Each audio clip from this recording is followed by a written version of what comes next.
I wanted to wait a few months so I could just kind of get myself back together mentally, this and this. And so July I got back on birth control. They got back tracking my cycle. We did have more frozen embryos, which I forgot to mention. So when we did the first retrieval, they retrieved 17 eggs, and then they retrieved my sperm, and then we created 9 embryos.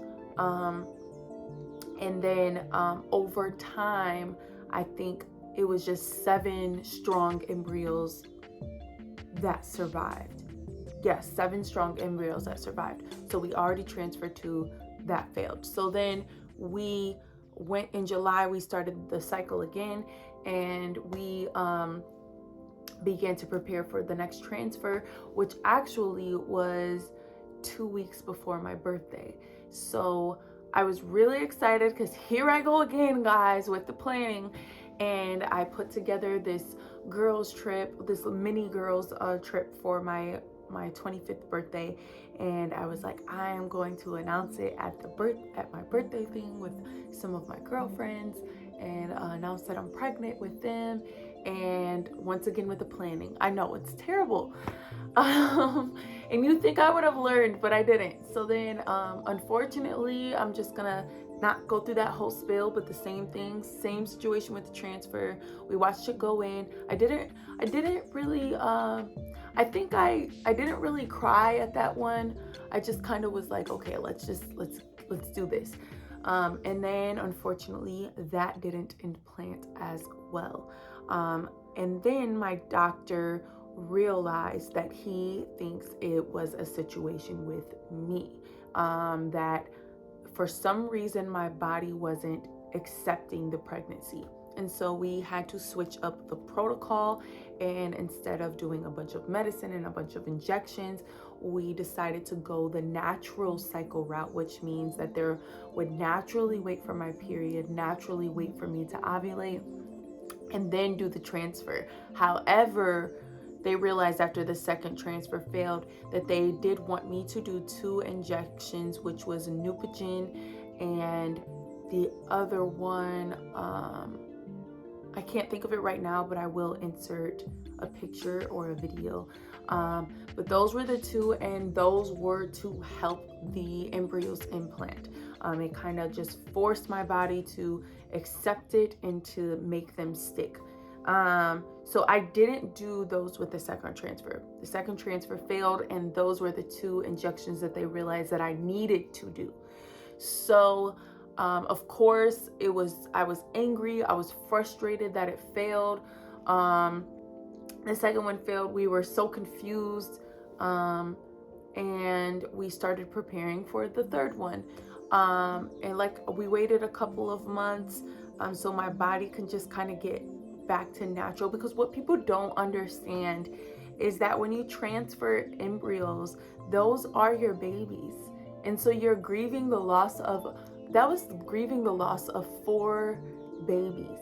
And most people are like, oh, they're just embryos. But that's still life. And those were 4 babies that didn't survive in my womb. And so as a woman, you feel so frustrated, because you feel like your body, what it's naturally supposed to do, is turning against you. So we started preparing for the next transfer that was due to be in November. And unfortunately, I caught COVID. I was asymptomatic. I didn't have any symptoms, but I still tested positive for COVID.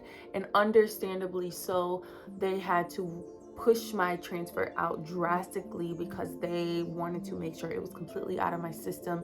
And it was really frustrating. I was angry. However, I understood, because there are so many other women that are going through what I'm going through, or even worse.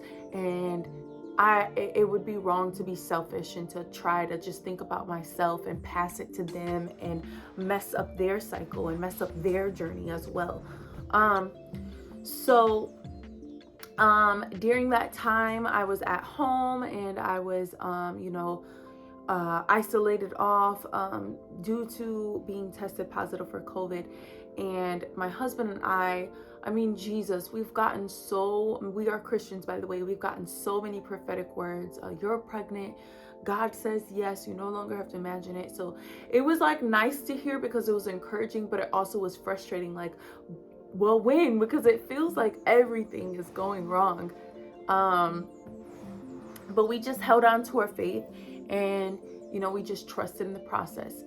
So finally, this January that just passed, 2022, we did the transfer, and I conceived.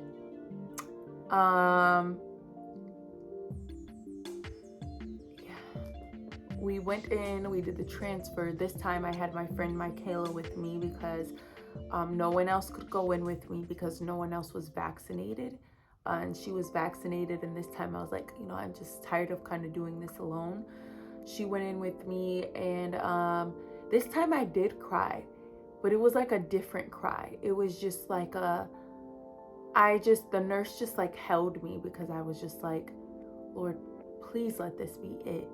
I was tired, like I was just so tired. I'm tired of coming in here. I'm tired of seeing this transfer. This 2-week wait is excruciating. I'm like, just please.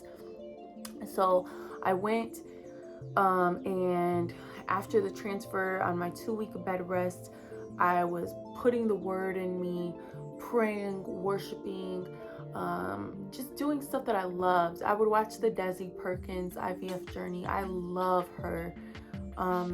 And I'll show you some videos of that too. I just love her so much, and her journey, and it was just so positive, and I was just kind of putting that in my spirit. Also, praying, worshiping. I drew out a silhouette of what I thought I would look like with a belly.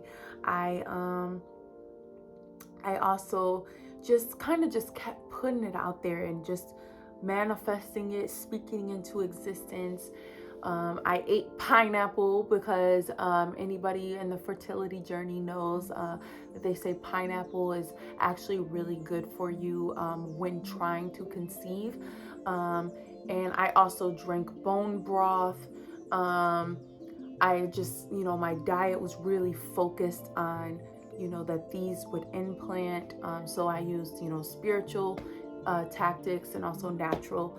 And we finally got the call. I gave them my husband's number because when I went in to get my blood draw, I gave them my husband's number because I had to go to work. And to be honest, I think I was just scared. I was like, I know it's kind of selfish, but I was like, I'd rather them just call my husband or my husband break the news to me than them. Because if I'm being honest with you, I won't say where I went. But the nurses, there was one particular nurse that was amazing and I love her.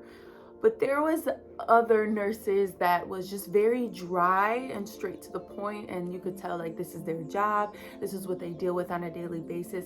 And I just found that to be like really insensitive because I'm like, there's a first time for everything. Like, I'm only 25. I never thought I would have to go through all of this. And you kind of just, I wanted a mushy doctor. I wanted someone, not a mushy doctor, a mushy nurse and doctor that would, not make me feel bad for having questions, that would just have like a genuine and caring heart. And I just didn't really feel like I got that experience.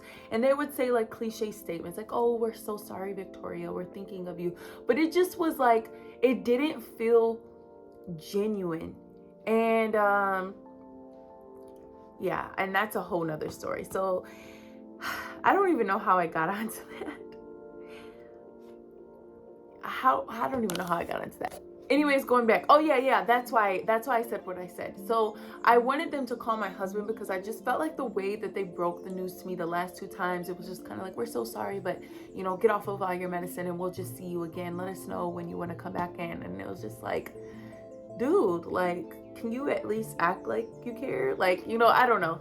But anyways, so I set it up where they could call my husband. And then my husband, he called me at work. I was literally in the middle of doing a client and he called me at work, and I answered because my heart was like pounding, because they said that they weren't going to call us until probably like 7 o'clock at night. And it was only 1 in the afternoon at 1:30. And I was just like, oh my gosh, my heart is just like pounding through my chest. And I answered and I'm like, hello? And my husband is like, babe, you're all good. And I'm like, wait, what does this mean? What does that mean? He's like, you're pregnant. And I literally screamed. Like, I just was bawling my eyes out. I like said it in front of my client. I was like, I'm so sorry, but I'm pregnant and we've been trying for so long. And then she like started crying, and it was such a beautiful day. I called my parents. My parents were crying. My sister was bawling her eyes out. My friend Abrielle, Lily. I mean, they just were all so genuinely like happy and just crying. And it was just such a beautiful day. And I'll be honest with you, I went in for like the blood draws and my HCG levels were doubling. Everything was just looking beautiful. The nurse that I liked was really excited. It just was going on a really good path. And then I started waking up, guys, and I know it sounds so funny, but now mind you, we transferred another 2. So our whole family was like, this has to be twins, because I'll insert some videos and it could have just been like bloat from the injections or whatever, but oh my gosh, my stomach was like poking out, guys. Like, that was the first time I've ever seen my stomach have like a pouch or a little bump, because I've always had a relatively like flat stomach. And so it was so exciting. Like, it was just like, we finally did it. Like, we're here, and I still cherish like all of those moments. So at our 7-week ultrasound, we went in, and to be honest with you, so let me give you both sides. So before the ultrasound, I was really nervous, but I wasn't nervous for the reason of that we got. I was nervous because I just was like, I want to just make sure that the heartbeat is strong and that it's healthy. And then I'm going to be okay. Like, that's just what I kept saying. Like, we go in, guys, and they do the ultrasound. Well, the first ultrasound was just kind of like really insensitive. It was less than 10 seconds. Like, he stuck the wand in vaginally. It was like 10 seconds. It was like, oh, I'm so sorry, Victoria, I have terrible news. And I'm like, excuse me, like what? Like, I didn't even really get to see the screen. I didn't get to see anything. Like, and it was less than 10 seconds. And I'm just sitting there like, he's like, yeah, unfortunately, this is a blighted ovum. You don't have anything in the sac. We need to schedule you right away for a DNC. Would you like a DNC, or do you want to take the pill? And it was just like, it was so much. Like, the ultrasound in itself was less than 10 seconds. And he's bombarding me with making this crucial decision. Do I want to take a pill so I can let the sac out, force the sac to come out, or do I want to get a DNC where they remove the sac surgically? And honestly, I just like sat there like numb, and I remember him like looking at the nurse, and he's like, does she even hear me? And I just literally sat there like frozen. And he left out, and the nurse was like, is there anything I could do for you? And I was like, I just want to get my clothes and I want to go to my husband.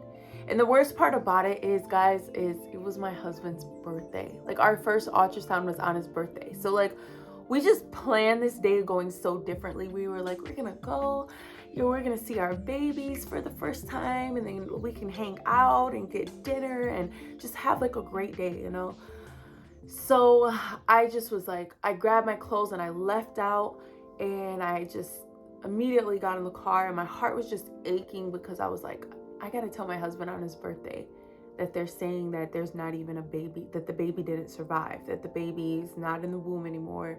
It's an empty sac. So I got in, and he could just tell by the look on my face, and we both just like cried together in the car. But something in me was just like, do not schedule that DNC, and do not take that pill. And honestly, guys, I think it was just more so of just me still feeling like hope, like maybe it was misdiagnosed. And I was looking up all these videos of people that got misdiagnosed with blighted ovum. And so I scheduled with another doctor a follow-up ultrasound. And I went back to our original doctor before you went to IVF. His name is Dr. Sherfin, and he is absolutely amazing. He's a Christian, he's compassionate, he genuinely cares, and his heart is reflected even through the nurses that work there. And we went there for my 8-week ultrasound, and she took her time, guys. I couldn't even get upset with her because she wanted to see a baby as badly as we did. And she literally took her time, was looking everywhere, zooming in everywhere, and just, you could tell her heart was aching as much as ours was. And she just was like, she's like, I will be honest, I'm seeing the same thing he did, but however, we're gonna look at these pictures and we're just gonna give you a call back on the next steps. But she was very disappointed in the fact that, they wanted to schedule a D&C right away, right after the first ultrasound. She was like, that's not okay. I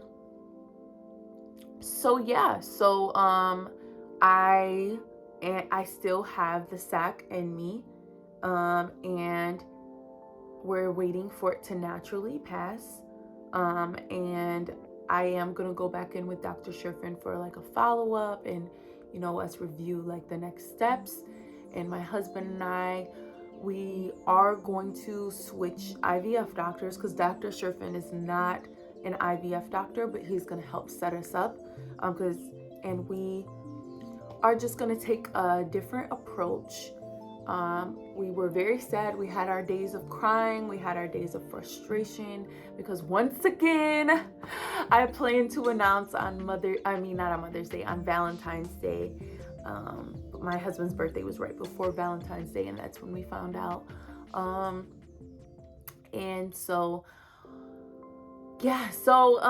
We were just kind of going through this, and it was just so tough. And honestly, we still would show up to work. We still would show up to church. Nobody knew that this was going on. But to be honest with you, the past 2 years of going through all of this fertility journey, we have dealt with so many like passive aggressive comments, like even from our, like some people at church, like, oh, you guys don't come to church no more, or you guys show up when you want to. I sing on praise and worship, and it was just like, you